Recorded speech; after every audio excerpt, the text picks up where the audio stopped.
میرے رسول کریم علیہ السلام کی خدمت میں ایک شخص نے عرض کیا تھا، یا رسول اللہ صلی اللہ تعالی وسلم مجھے کوئی ایسی نصیحت کر دے کہ پھر مجھے کسی اور سے پوچھنے کی ضرورت نہ رہے۔ تو حضور نے ایک ہی جملہ کہا، فرمایا جب تو نے کہا نا کہ اللہ میرا رب ہے، پھر ڈٹ جا، پھر اس پہ ڈٹ جا، پھر کھڑا ہونا سی۔ جب آپ میں استقامت ہوتی ہے، صبر ہوتا ہے، دیکھیں حالات جب بگڑے تو انہیں صحیح ہونے میں ٹائم لگتا ہے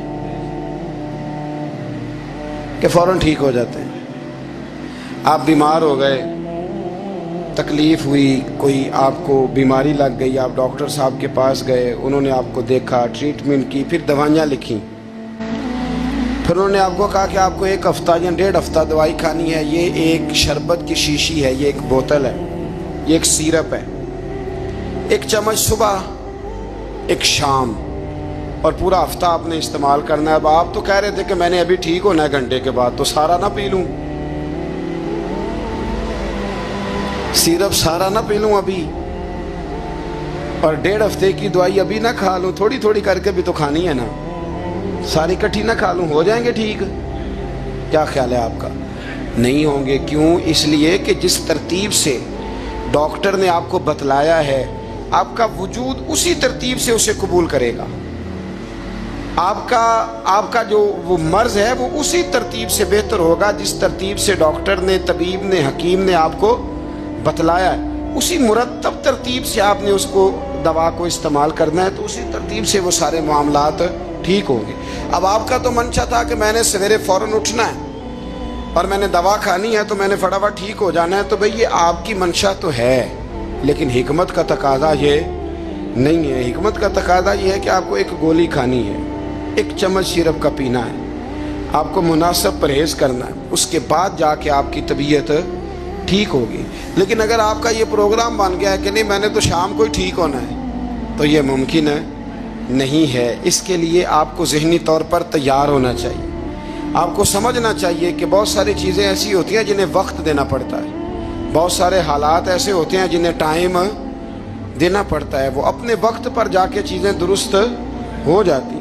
لیکن ہم چاہتے ہیں کہ ہم ابھی کریں، سویرے کریں، شام کریں، وہ کئی دفعہ صحیح کرنے کی بجائے ماحول کو ہم خراب کر لیتے ہیں۔ انہیں وقت دیں، انہیں ٹائم دیں، انہیں موقع دیں۔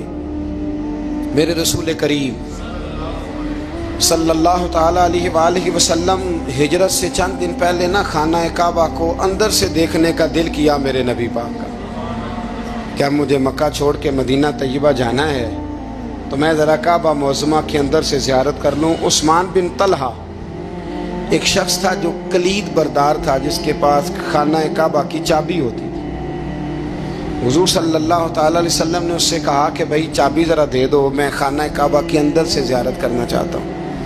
کہنے لگا کوئی اور ہوتا تو میں دے دیتا، آپ کو نہیں دوں گا، معاذ اللہ ثم معاذ اللہ۔ میرے رسول پاک کی بات نہ ستارے بھی مانتے ہیں، چاند بھی مانتا ہے، سورج بھی مانتا ہے۔ حضور اگر سورج کو کہنا واپس آ، حضرت علی نے نماز پڑھنی ہے تو وہ آ جاتا ہے، اور اگر حضور فرما دیں چاند کو 2 ٹکڑے ہو جا تو وہ 2 ٹکڑے ہو جاتا ہے۔ سورج بھی بات مانتا ہے، چاند بھی بات مانتا ہے۔ یہ سارے میرے رسول کریم علیہ السلام کے غلام ہیں۔ جہاں جہاں تک رب کریم کی خدائی ہے وہاں میرے حبیب کی مصطفائی ہے۔ حضور وہیں چاہتے نہ وہیں چاہتے، تو حضرت عمر اگر حکم دیں تو زمین تیل واپس کرتی ہے، تو حضور حکم دیتے تو وہ کافر اندر دھنسا لیتی زمین، سارا کام اسی وقت ہو جاتا۔ لیکن حضور نے کیا فرمایا؟ جب عثمان بن طلحہ نے کہا نا کہ آپ کو چابی نہیں ملے گی، اللہ کے رسول نے فرمایا عثمان ایک وقت آئے گا جب یہ چابی تجھ سے میں لوں گا، اور جس کو میرا دل کرے گا میں اسے دوں گا۔ ایک وقت آئے گا کہ یہ میں تجھ سے لوں گا، اور پھر جس کو میرا دل چاہے گا میں اس کو وہ چابی دوں گا۔ میرے نبی کریم رؤوف الرحیم سید عالم صلی اللہ علیہ وسلم نے وقت دیا۔ کتنا وقت لگا؟ 2 دن، 4 دن، 5 دن، 10 سال لگ گئے۔ حضور نے مکہ کو فتح کیا، حضور تشریف لائے، وہی چابی عثمان بن طلحہ کے پاس تھی۔ محبوب کریم نے بت توڑنے تھے، کعبہ کو ان سے پاک کرنا تھا، فرمایا لاؤ نا چابی کدھر ہے؟ عثمان کہتے ہیں حضور نے تو بات نہیں جتلائی، پر مجھے وہ لفظ یاد تھے کہ عثمان ایک وقت آئے گا، ایک سمجھیے گا بات کو، ایک وقت آئے گا جب چابی میں لوں گا اور پھر جس کو میرا دل کرے گا میں اسے، پھر وقت آ گیا، پھر حضور نے چابی لے لی، پھر نبی پاک نے بت توڑے، اور قربان جاؤں مدینے والے محبوب کے طریقے پر، فدا ہو جائیں حضور علیہ السلام کے کمال درگزر پر۔ جب حضور فارغ ہوئے نا بیت اللہ کو صاف کر کے، تو فرمایا کدھر ہے ابھی عثمان بن طلحہ؟ وہ آئے تو حضور فرمانے لگے یہ چابی پہلے تیری خاندانی وراثت تھی، پھر میں نے اپنے وعدے کے مطابق لے لی، اب میں تمہیں واپس کر رہا ہوں، اب یہ چابی میں تمہیں واپس کر رہا ہوں، میں یہ چابی میں تمہیں دے رہا ہوں، لہذا اب تیری نسل سے بھی قیامت تک کوئی نہیں لے گا، میں تمہیں یہ چابی دے رہا ہوں۔ تو بھائی وقت کا انتظار کریں۔ اور عثمان بن طلحہ کہتے ہیں میں نے حضور کا یہ کمال کرم دیکھا تو میں کلمہ ہی پڑھ گیا، میں مسلمان ہی ہو گیا۔ وقت کو دیکھیں، وقت کا انتظار کریں، آنے والا ٹائم دیکھیں۔ ہم نا ٹائم نہیں دیتے، ہمیں جلدی بڑی ہے، کاروبار ٹھیک ہو جائے تو شام کو ہو جائے، بچہ تندرست ہو جائے تو پھر شام کو ہو جائے، مخالفین ٹھیک ہو جائیں تو شام کو ہو جائیں، ہمارے سارے کام شام سے پہلے بلکہ جو ولی بننا چاہتا ہے وہ بھی کہتا ہے 1.25 گھنٹے میں بنا دو، لیٹ نہ کرو۔ مگر بہت سارے تو کہتے ہیں ایک نظر کریں، میں نے کہا آپ کوئی عمل بھی کریں نا، آپ تھوڑی محنت بھی کریں نا، کہتے ہیں ایک نظر کریں۔ ہمارے درویش کہا کرتے تھے کہ آج کل مرید کہتے ہیں نہ نماز پڑھاؤ، نہ روزہ رکھاؤ، نہ وظیفہ کراؤ، نہ کوئی اور کام کراؤ، سانو ایویں ہی بخشاؤ۔ تو بھئی اللہ نے خود 5 نمازیں فرض کی، رمضان کے روزے فرض کیے ہیں، زکوٰۃ فرض۔ تو جب اللہ نے ذمہ داریاں لگائی ہیں تو پھر کون ہے جو بغیر ذمہ داریوں کے آگے جائے؟ تو اپنی زندگی میں چیزوں کو سمجھے، غور کریں، وقت آپ کو دینا ہے، اور جب آپ وقت دیتے ہیں تو بہت سارے معاملات ٹھیک ہو جاتے ہیں۔ حضرت عمار بن یاسر بڑا شروع میں کلمہ پڑھا، ان لوگوں نے بڑی تکلیفیں اٹھائیں جنہوں نے آغاز اسلام میں کلمہ پڑھا، حالات اور طرح کے، یہ میرے حضور کو بڑی اذیتیں دی جاتی تھی۔ ابو لہب، عقبہ بن ابی معیط، یہ حضور کے 2 ہمسائے تھے۔ کچھ نفسیاتی تکلیفیں لوگ دیتے ہیں، ذہنی طور پر پریشان کرتے ہیں، مزاج ہوتا ہے۔ وہ دونوں کیا کرتے تھے، وہ سارا اپنے گھر کا کوڑا کرکٹ لا کے حضور کے دروازے پر پھینک جاتے۔ تو نبی کریم صلی اللہ تعالی وسلم فرماتے تھے کیا خوبصورت حق ہمسائیگی ادا کرتے ہو، کیا اچھا تم حق ہمسائیگی۔ اور دونوں طرف کے ہمسائے تکلیف دیتے، اذیت دیتے، حضور کو پریشان کرتے۔ حضرت عبداللہ ابن مبارک رحمۃ اللہ علیہ کا ہمسایہ بھی اسی طرح کرتا تھا، وہ اپنے گھر کا سارا گند کچرا اٹھا کے آپ کے گھر میں پھینک دیتا، 1 دن بھی پھینکا، 2 دن بھی پھینکا، 3 دن بھی پھینکا، 4 دن بھی پھینکا، 5 دن بھی پھینکا، مہینوں بیت گئے۔ ایک دن کہنے لگا میں روز کچرا پھینکتا ہوں، خود ہی کہنے لگا آپ کو تکلیف نہیں ہوتی؟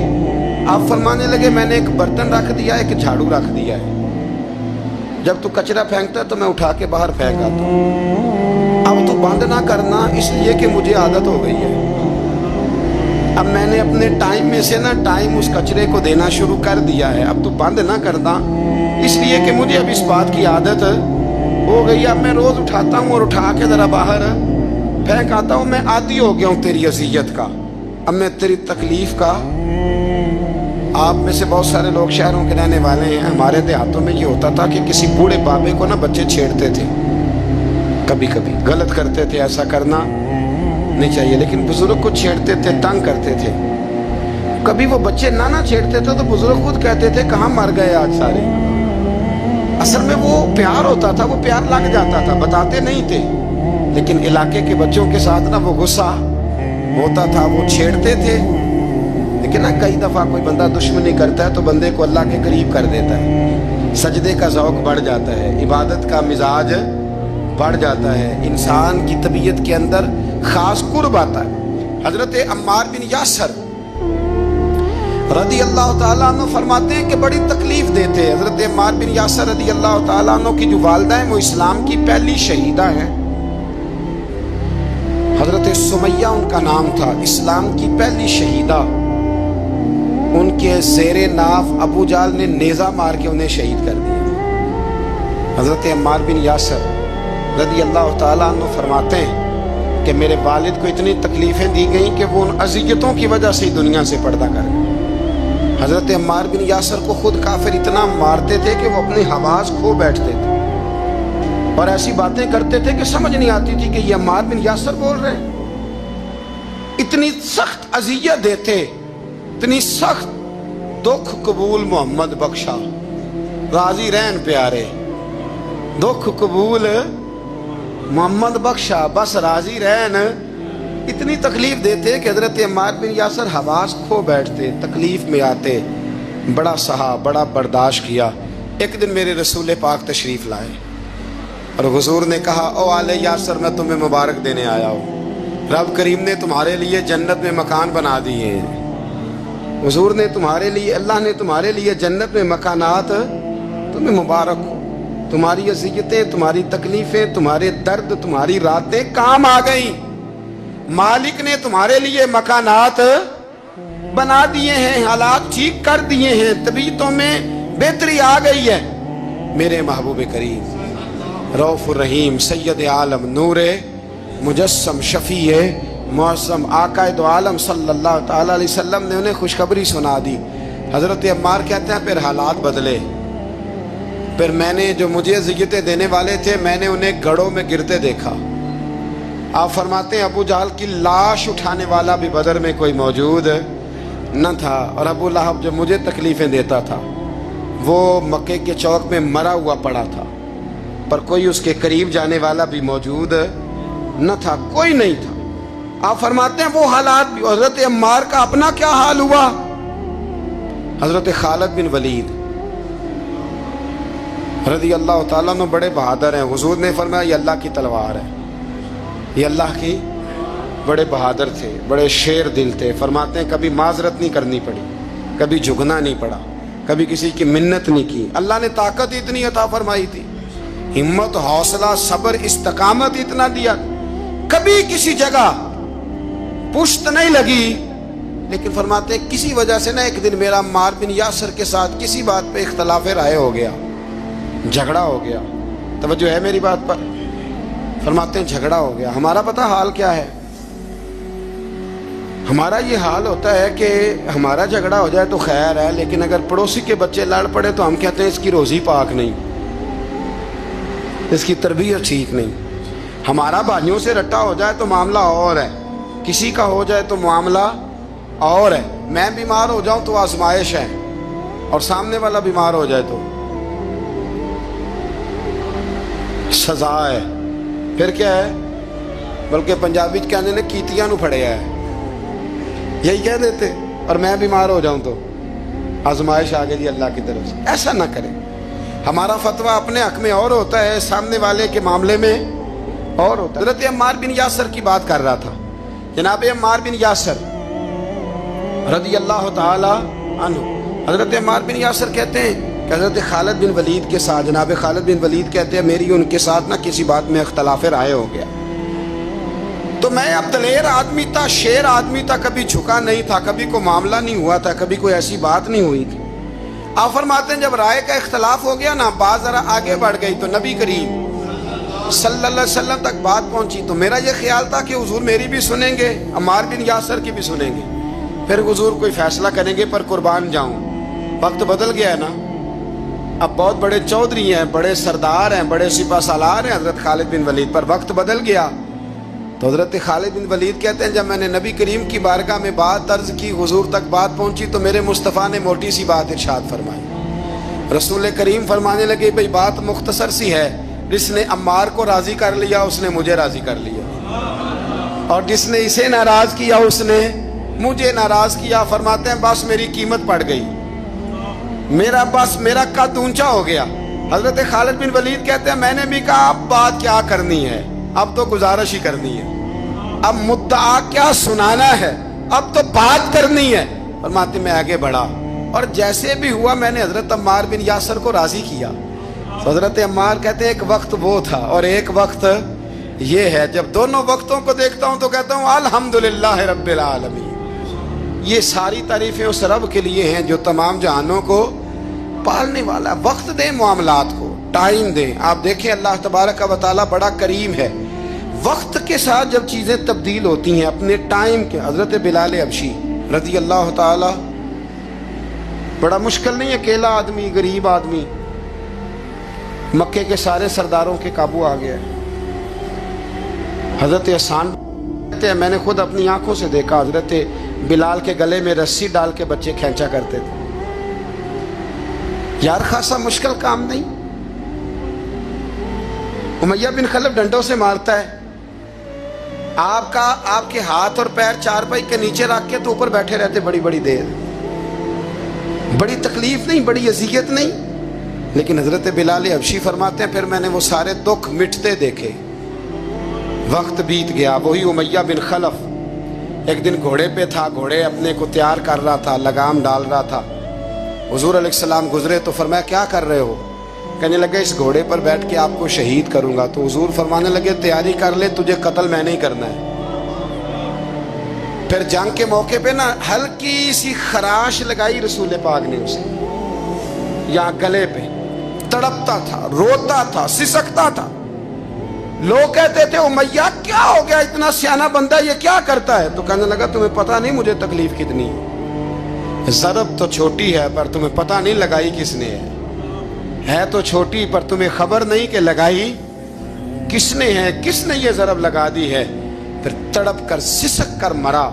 حالات بدل جاتے ہیں, حالات میں تبدیلیاں آ جاتی ہیں. ہم وقت نہیں دینا چاہتے. ہمارے اندر جو حوصلے کی کمزوری ہوتی ہے, ہمارے اندر جو وہ ایک بہت بڑا معاملہ ہوتا ہے کہ کسی بھی طریقے سے یہ معاملہ ختم ہو, کسی بھی طریقے سے شفا ہو, جلد از جلد ہم اس بات سے نکلیں, تو یہ بات ہماری درست نہیں ہے. ہمیں وقت دینا چاہیے. حضرت سیدنا عاصم بن ثابت بن قیس بخاری میں بھی موجود ہے, اور بھی بہت ساری کتب میں یہ روایت موجود ہے. حضرت عاصم بن ثابت بن قیس رضی اللہ تعالیٰ عنہ, آپ نے نا جنگ احد میں بڑی دلیری کے ساتھ آپ لڑے تھے. 2 لوگوں کو آپ نے قتل کیا تھا, مصافے اور حارث کو.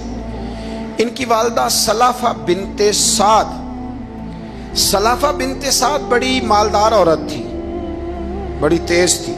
اس نے قسم کھائی تھی کہ میرے 2 بیٹے چونکہ حضرت عاصم بن ثابت نے قتل کر دیے, اس نے قسم کھائی تھی کہ میں نا معاذ اللہ انہیں قتل کراؤں گی اور ان کی گردن اترواؤں گی اور ان کی کھوپڑی میں شراب بھر کے پیوں گی. جملے بولنے والے کئی دفعہ بڑا ہی بول جاتے ہیں. حضرت عاصم بن ثابت بن قیس رضی اللہ تعالیٰ, سلافہ بن سعد کہنے لگی کہ میرے بیٹے چونکہ انہوں نے قتل کیے تو 100 اونٹ دوں گی جو انہیں شہید کرے گا, اور پھر میں معاذ اللہ ان کی گردن اتروا کے کھوپڑی کے اندر شراب بھر کے پیوں گی. حضرت عاصم بن ثابت بڑے بہادر تھے, قابو نہ آ سکے. کافروں نے ایک چال چلی کہ مدینے سے کچھ مبلغ مانگے تبلیغ کرنے کے لیے. بطور مبلغ کو مانگا, لیکن رستے میں بددیانتی کی, جھوٹ بولا, ظلم کیا, انہیں گرفتار کیا, اور گرفتار کر کے معاذ اللہ تعالیٰ انہیں بیچنا چاہا. حضرت عاصم بن ثابت کہنے لگے میں میدان کا آدمی ہوں, میں قید ہونے سے لڑائی کرنے کو بہتر سمجھتا ہوں. میں کفار کا قیدی ہونے سے شہید ہونے کو فضیلت دوں گا. تلوار نکال لی, نیزے نکال لیے, لڑنے لگے. اب اکیلا آدمی اور سامنے درجنوں بیسیوں لڑنے والے, سب کا رخ جب انہی کی طرف ہوا تو حضرت عاصم بن ثابت بن قیس رضی اللہ تعالیٰ عنہ سمجھنے لگے اب شہید ہو جاؤں گا. تو آپ نے ایک دعا مانگی, کہنے لگے اے اللہ میرے بدن کی حفاظت کرنا, اے اللہ میرے وجود کی حفاظت کرنا. گویا میری لاش کی یہ بے حرمتی نہ کرے, اللہ حفاظت کرنا. شہید کر دیے گئے. جیسے ہی آپ شہید ہوئے تو اب وہاں تو منت یہ تھی نا معاذ اللہ کے گلا کاٹیں گے اور معاذ اللہ کھوپڑی میں شراب پیئیں گے. انہوں نے دعا کر دی یا اللہ حفاظت کرنا. آپ سب بھی دعا کریں یا اللہ ہماری حفاظت فرما, اے اللہ دنیا میں بھی حفاظت فرما, قبر میں بھی حفاظت فرما, حاسدوں سے, شریروں سے, مفسدوں سے اے اللہ حفاظت کرنا. یہ دعا فرمائی. جب آپ شہید کر دیے گئے نا, لاش مبارک قریب تھی, تو کافر گردن کاٹنے کے لیے آگے بڑھے تو سینکڑوں کی تعداد میں شہد کی مکھیاں آ گئیں، انہوں نے گھیرا ڈال لیا سارے وجود کو۔ اب کتنی کو مکھیاں اڑائیں، ایک کو اڑاتے ہیں 10 اور آ جاتی ہیں، 2 کو اڑاتے ہیں 10 اور ان کا خیال تھا شاید وجود کاٹنے آئی ہیں، وہ چلے گئے، کہنے لگے شام کو جب مکھیاں چلی جائیں گی تو دوبارہ آئیں گے۔ لیکن جب مکھیاں اڑی تو انہوں نے وجود کو چھوا بھی نہیں تھا، انہوں نے وجود کی حفاظت کی، دعا مانگی تھی، اے اللہ ان سے میری حفاظت فرما، مجھے ثابت قدم رکھ۔ مکھیوں نے وجود کو چھوا بھی نہیں، اور جب رات ہوئی تو نہ بادل تھے، نہ پانی تھا، نہ ہوا تھی، لیکن اللہ نے پانی بھیجا، بارش آئی، اور حضرت عاصم بن ثابت کی لاش کو بہا کے لے گئی، وجود بہا کے لے گئی۔ سویرے ڈھونڈتے رہے پر ان کا وجود کسی کو ملا، بعد مرن دے مکھڑا میرا ہو جاوے جے تازہ، پھر سمجھ لینا محبوب میرے نے آن پڑے ہے جنازہ، پھر سمجھ لینا محبوب میرے نے آن پڑے ہے۔ اور ایک شعر پڑھنا دوں چراغے گولڑا کا، کئی دفعہ پڑھتا ہوں، آج پھر نہ کہہ دوں، کہنے لگے بے قدراں کچھ قدر نہ جاتی، کیتی خوب تسلی ہو، دنیا دار پجاری زردے کتیاں دے گل ٹلی ہو، بک بک روشن اکھیاں تکیو ویک حویلی کلی ہو، کوچ نصیر آسان جدوں کیتی پہ جانی تر تھلی ہو۔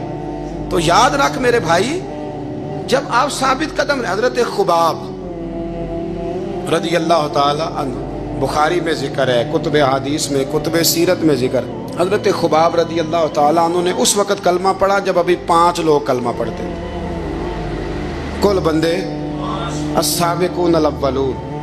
آپ فرماتے ہیں جس عورت کا میں غلام تھا نا، ام انمار اس کا نام تھا، وہ مجھے بڑی سخت سزائیں دیتی تھی۔ آپ لوہار کا کام کرتے تھے، سلاخیں، آپ کو پتہ ہے لوہار سلاخ رکھتا ہے پہلے آگ میں بھٹی میں، پھر وہ جب پوری طرح تپتی ہے پھر کچھ بنتا ہے، لوہار کا کام کرتے تھے۔ آپ فرماتے ہیں ام انمار میرے ساتھ یہ کرتی کہ مجھے سخت اذیت دیتی، کلمہ چھوڑنے پر مجبور کرتی۔ ایک دفعہ تو ایسے ہوا کہ اس نے کافروں کی ڈیوٹی لگائی، میں گلی سے گزر رہا تھا، مجھے نہیں پتا تھا ان کی پہلے سے تیاری ہے، انہوں نے کوئلے جلا کے رکھے ہوئے تھے، مجھے پکڑا، میرا کرتا زبردستی اتارا، کوئلوں پہ لٹا دیا اور میرے وجود پر وزنی پتھر رکھ دیے۔ فرماتے ہیں میری چربی پگھلی تو کوئلے بجھے، یہ شہادت گاہ الفت میں قدم رکھنا۔